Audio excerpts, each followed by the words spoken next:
Assalamualaikum warahmatullahi wabarakatuh. Yang terhormat, dosen pengampuh mata kuliah Public Relation, Ibu Sulfinah Jayanti MIKOM, dan teman-teman rombongan belajar Public Relation, Jumat pukul 13.30, program studi komunikasi penyiaran Islam yang Arsil banggakan. Perkenankan saya Muhammad Arsil dengan NIM 193100 050 untuk memaparkan materi yang diamanahkan kepada saya, yakni mengenai internal public relation atau yang lebih sering kita kenal dengan nama humas internal. Hubungan terpenting dalam perusahaan atau organisasi adalah karyawan atau staf di semua level. Hubungannya dengan kegiatan internal public relations merupakan kegiatan yang ditujukan untuk publik internal organisasi atau sebuah perusahaan. Publik internal adalah keseluruhan elemen yang berpengaruh secara langsung dalam keberhasilan perusahaan, seperti karyawan, manajer, supervisor, pemegang saham, dewan direksi perusahaan, dan sebagainya. Melalui kegiatan internal public relations, diharapkan dapat memenuhi kebutuhan dan kepentingan publik internal dari organisasi atau perusahaan. Dengan adanya hubungan yang harmonis antara pihak-pihak yang terkait dalam perusahaan, maka akan tercipta iklim kerja yang baik. Dengan demikian, kegiatan operasional perusahaan akan berjalan dengan lancar. Kegiatan hubungan internal yang dilakukan oleh seorang public relations officers antara lain, yang pertama, hubungan dengan karyawan atau employee relations. Seorang public relations harus mampu berkomunikasi dengan segala lapisan karyawan, baik secara formal maupun informal, untuk mengetahui kritik dan saran mereka sehingga bisa dijadikan bahan pertimbangan dalam pengambilan kebijakan dalam organisasi atau perusahaan. Sebuah strategi komunikasi yang dirancang dan dijalankan dengan baik akan memotivasi karyawan perusahaan atau staf dalam suatu organisasi. Seorang public relations harus mampu menjembatani komunikasi antara pimpinan dan karyawan. Hubungan kerja sehari-hari melibatkan banyak kontak, tetapi komunikasi karyawan yang efektif akan berkembang dalam iklim yang jujur dan dapat dipercaya. Kemudian yang kedua, ialah hubungan dengan pemegang saham atau stockholder relations. Seorang public relations juga harus mampu membina hubungan yang baik dengan pemegang saham, serta mampu mengkomunikasikan apa yang terjadi dalam organisasi atau perusahaan. Karena sebagai penyandang dana, mereka harus selalu tahu perkembangan perusahaan secara transparan agar dapat meningkatkan kepercayaan mereka terhadap perusahaan. Dengan demikian, akan menghilangkan kesalahpahaman dan kecurigaan terhadap perusahaan. Nah, teman-teman sekalian, dengan adanya publik internal dalam lingkup kegiatan public relations, memberikan konsekuensi pada berbagai hubungan bagi masing-masing publik internal.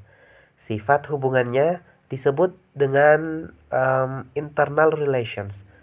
Beberapa bentuk hubungan internal dalam perusahaan, seperti yang pertama, publik pegawai atau employee public. Kegiatan public relation untuk memelihara hubungan, khususnya antara manajemen dengan para karyawannya. Hubungan ini dalam rangka kepegawaian secara formal. Employee public atau publik pegawai adalah salah satu internal publik yang dijadikan salah satu sasaran dari kegiatan public relations di dalam usaha untuk mencapai tujuan organisasi.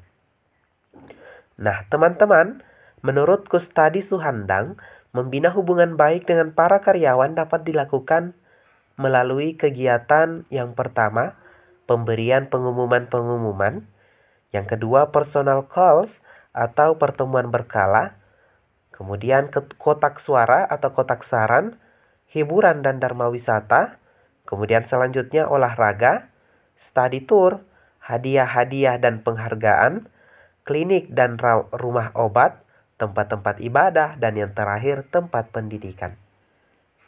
Nah, selanjutnya ialah public manager atau manager public.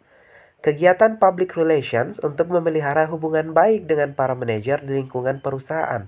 Itu yang disebut dengan manajer publik.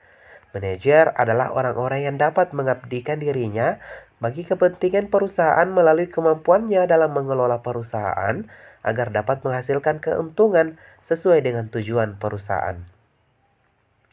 Nah, adapun berbagai kegiatan yang baik untuk menjalin hubungan dengan para manajer di antaranya, yang pertama memberlakukan adanya uang tunjangan jabatan. Kemudian uang resiko jabatan. Yang ketiga, kegiatan coffee morning di antara para manajer dalam rangka membina hubungan dan bahkan memungkinkan adanya keluaran ide kebijakan bagi perusahaan. Kemudian yang keempat, koordinasi kerja antar bagian.